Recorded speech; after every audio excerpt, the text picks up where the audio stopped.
রাজধানীর ব্যস্ত কারওয়ান বাজারে এই ফুটপাতটাই যেন তাদের অফিস। এরকম শত শত লাখ লাখ রহিম আলী, করব আলী কিংবা আব্দুর রহমান সারাদিন ফুটপাতে রোদের তাপে ঝড় বৃষ্টি ধুলো কাদা গাড়ির শব্দ আর মানুষের ভিড়ে মাঝে মাঝে সে অপেক্ষা করে একজন ক্রেতার জন্যে। তাদের দেখে আমার মনে পড়ে যায় আমার ছোটবেলায় একটা কবিতার কথা।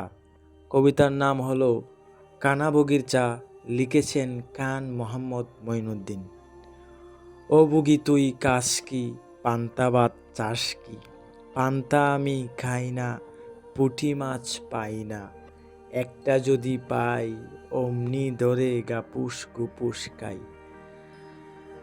হঠাৎ একজন ক্রেতা আসলেন, একটা ডাব বিক্রি হলো। ডাব বিক্রেতার চোখ মুখ উজ্জ্বল হয়ে উঠল। তিনি পরম মমতায় ডাবটা কাটছেন, যেন ডাবটা কাটার মধ্যেই তার জীবনের সমস্ত আনন্দ। লাভ হয়তো 20 টাকা অথবা 40 টাকা, কিন্তু এই 20-40 টাকার মধ্যেই লুকিয়ে আছে তার বেঁচে থাকার উৎসব। যখন সে ডাবটা কেটে গ্রাহকের হাতে দেয়, তখন তার মুখে যে হাসি, সেটা শুধুমাত্র তার ব্যবসায় হাসি না, সেটা হয়তো তার সন্তানের খাতা কলম, দুপুরের ভাত কিংবা রাতের ডাল ভাতের নিশ্চয়তা। একটা পরিবারের বেঁচে থাকার লড়াই।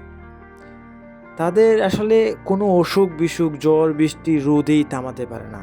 শুধু একটাই লক্ষ্য, সংসার চালানো। এভাবেই প্রতিদিন হাজার হাজার লাখ লাখ রহিম আলী, করম আলীর জীবন কেটে যায়।